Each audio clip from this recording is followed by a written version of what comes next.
মরদ ফোয়া সতর হদ্দুর নাবিতুন হাঁটু পর্যন্ত ইয়ান ডাকারা হান পড়িব না ইয়ান ওপেন করন যাইব না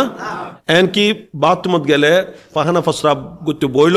ফুরো হর কুলিন বইব যে দূর দরহারের দূর নিজের সতর ডাখন ফরজ সতর ইয়ান নমাজ নমাজের বাইরেও ফরজ ইয়ান কি শুধু নমাজ নমাজের বাইরেও কি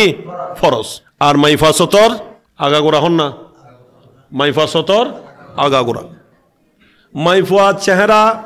হাত ফা এগিন দেখাই তারি বোধ হয় মুহরেম যারা তারারে হারারে যারা মুহরেম মানে যারা লো বিয়ে শাদী অন্যবারে বাপ বাই মামা চাচা এই সমস্ত এগুন যারা মুহরেম তারারে চেহারা উদ্দ হাত পা দেখাই তারি বোধ হয় অন্য কেতুন এগিন ওরা ডাকা রাখম করিব এতে মাইফারা হয়তো ঔরত কি হয় ঔরত শব্দের অর্থ হইলি সতর এবার আগাগোড়া সতর দেয় তাহলে এবার নামে হইতে ঔরত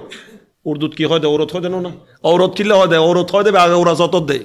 কিন্তু উফেন ব্যাকিন খুলিয়ারে চলেন না নাউজুবিল্লাহ হন না সুলোর বাহাত দেখায় চলের আমার নবী মেরাজ থেকে এসে নবী বলছেন আমি জাহান্নাম পরিদর্শনে যখন গিয়েছি তখন সেখানে দেখতে পাচ্ছি অধিকাংশ জাহান্নামী মহিলা অধিকাংশ জাহান্নামী মহিলা ওখানে অনেক মহিলার উপর জাহান্নামে আযাব হচ্ছে আমি দেখলাম কিভাবে এদেরকে চুলের উপর ঝুলিয়ে রাখা হয়েছে তারা চুলোর মধ্যে লটকাইরে খোদা জাহান্নামত জ্বলাত দেয় সুলতকা লটকারে কি নবী হদ নাই জিব্রাইল তো ফুসলেন জিব্রাইল খসে ওনর সুলতকা লটকারে কি জিব্রাইল হদ রাসূলুল্লাহ গুন দুনিয়াত সুল দেখা দেয় চলতু দে কি করতু সুল কোলা রাখি সুলর ফ্যাশন করি করি চলতু দে এলে মাইফা এগুনরে জাহান্নামত আল্লাহ শাস্তি দিবে এইভাবে এই সুলে কি নরুতি বের চুলে রাখি এইভাবে এবার শাস্তি চলিব বড় করে নাউজুবিল্লাহ ভয় করার দরকার আছে না নাই এটা ইত্তাকুল্লাহর মধ্যে এটাও আছে